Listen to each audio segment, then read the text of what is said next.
যুক্তরাষ্ট্রকে মোকাবিলায় নতুন পথে হাঁটছে ইরান, যার ফলে মার্কিনের নিষেধাজ্ঞাও কোনো ক্ষতি করতে পারবে না দেশটির। গত কয়েকদিন থেকেই ইরানকে ঘিরে সরব আন্তর্জাতিক মহল, বিশেষ করে দেশটির পারমাণবিক কার্যক্রম নিয়ে আবারও নতুন করে মাথা ঘামানো শুরু করেছেন মার্কিন প্রেসিডেন্ট ডোনাল্ড ট্রাম্প ও ইসরায়েলের প্রধানমন্ত্রী বেনিয়ামিন নেতানিয়াহু। সেই সাথে তেহরান ও হোয়াইট হাউসের মাঝে সমঝোতা করিয়ে দিতে রাশিয়ার সাহায্যও চেয়েছেন ডোনাল্ড ট্রাম্প। এবার ইরানের সংসদ থেকে আসলো যুক্তরাষ্ট্রকে প্রতিরোধের বার্তা। মার্কিন প্রেসিডেন্ট হিসেবে 2017 সালে প্রথমবার দায়িত্ব নিয়েই ট্রাম্প ইরানের কোমর বাঁধতে নীল নকশা তৈরি করেন। ইরানকে পশ্চিমাদের নিষেধাজ্ঞা প্রত্যাহারের দলিল joint comprehensive plan of action থেকে 2018 সালে বেরিয়ে আসেন প্রেসিডেন্ট ট্রাম্প।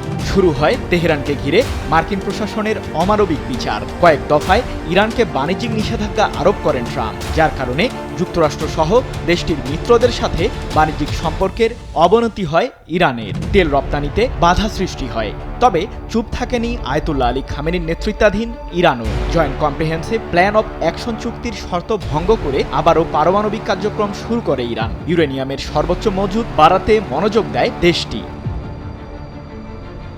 সম্প্রতি আন্তর্জাতিক আণবিক শক্তি সংস্থা IAEA দাবি করে ইরানের কাছে যে পরিমাণ ইউরেনিয়াম রয়েছে সেগুলো দিয়ে অন্তত 6টি পারমাণবিক বোমা তৈরি করা সম্ভব। এরপরই মূলত নড়ে চড়ে বসে মার্কিন প্রশাসন। ইরানের সাথে সমঝোতা করতে আয়াতুল্লাহ আলী খামেনিকে এক প্রকার অনুরোধ জানান ট্রাম্প, কিন্তু মার্কিন প্রশাসনের নিষেধাজ্ঞা চলাকালীন যুক্তরাষ্ট্রের সাথে কোনো ধরনের সমঝোতায় যেতে অস্বীকৃতি জানায় ইরান।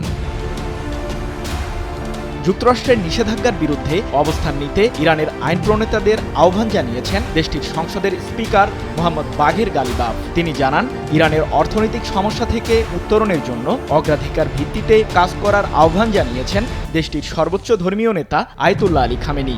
সরকারি প্রতিষ্ঠানগুলোর প্রাথমিক লক্ষ্য জনগণের জীবিকা নির্বাহের সমস্যাগুলো সমাধান করা। 9 মার্চ এক প্রতিবেদনে বিষয়টি নিশ্চিত করেছে মধ্যপ্রাচ্য ভিত্তিক সংবাদ মাধ্যম মেহের নিউজ এজেন্সি। সঠিক প্যাড আর সঠিক তথ্য দিয়ে কেশু সামলে নিব এক হয়ে। Mona Lisa sanitary napkin. 7 মার্চ ইরানের সর্বোচ্চ ধর্মীয় নেতাকে চিঠি লিখেন মার্কিন প্রেসিডেন্ট ট্রাম্প। চিঠিতে তিনি পারমাণবিক ইস্যুতে মার্কিন প্রশাসনের সাথে সমঝোতায় আসতে অনুরোধ জানান বলে হোয়াইট হাউস জানিয়েছে। তবে জাতিসংঘে ইরানের কূটনৈতিক মিশন চিঠি পাওয়ার বিষয়টিকে নাকচ করে বলেছে, আমরা এমন কোনো বার্তা বা চিঠি পাইনি। পারমাণবিক ইস্যুতে ইরানের সাথে বোঝাপড়া করতে গত 12 ফেব্রুয়ারি রাশিয়ার প্রেসিডেন্ট ভ্লাদিমির পুতিনের শরণাপন্ন হন ট্রাম্প। ইরান ও যুক্তরাষ্ট্রের মাঝে সমঝোতা করে দেওয়ার প্রতিশ্রুতিও আসে পুতিনের কার্যালয় ক্রেমলিন থেকে। তবে এক্ষেত্রে রুশ প্রেসিডেন্ট কিছুটা বেকায়দায় পড়েছে। ইরানের সাথে কৌশলগত সম্পর্কে সম্প্রতি মনোযোগ দিয়েছে মস্কো। জানুয়ারি মাসে এ বিষয়ে একটি চুক্তিও করে দুই দেশ, যেখানে আগামী 20 বছর যাবৎ ইরানকে সামরিক ও প্রতিরক্ষা খাতে সহযোগিতার আশ্বাস দেন পুতিন। এদিকে ইরানের পারমাণবিক কার্যক্রমে সহায়তার আভাসও দিয়েছে রাশিয়া, যার কারণে দোদুল্যমান অবস্থায় রয়েছে হোয়াইট হাউস ও তেহরানের মাঝে সমঝোতার বিষয়টি। অন্যদিকে আগামী অক্টোবরের মধ্যে ইরান পারমাণবিক ইস্যুতে মার্কিন প্রশাসনের সাথে সমঝোতায় না গেলে ইসরায়েলের সহায়তায় ট্রাম্প তেহরানে হামলা চালাবে বলে হুঁশিয়ারি এসেছে ইউরোপ থেকে। ফলে উত্তেজনা বিরাজ করছে পুরো মধ্যপ্রাচ্যে। সৃজন মাহমুদ, নিউজ 24।